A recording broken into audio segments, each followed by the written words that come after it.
Freaking it out, cause I wasn't trying to touch it, I was peeping it out. She turned around and was trying to put my dick in the mouth. I let her.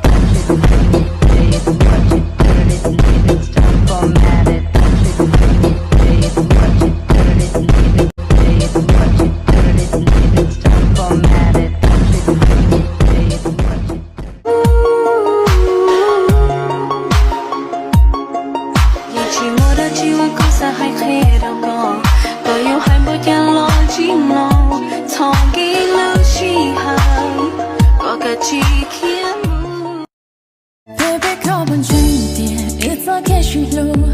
Để ưa chuyện ta sẽ trả cô. Baby, có bộ bao tiền cô chuyện lúc có trả cô.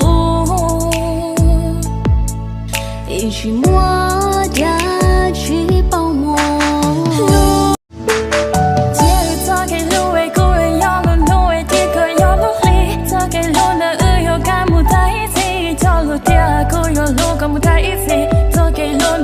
chỉ phải một trao lưu tu lý.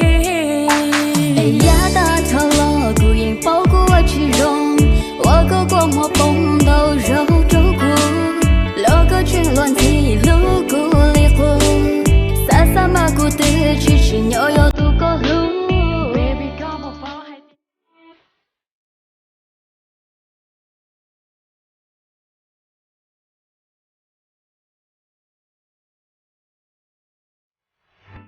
Đầu lòng hai ả tố Nga.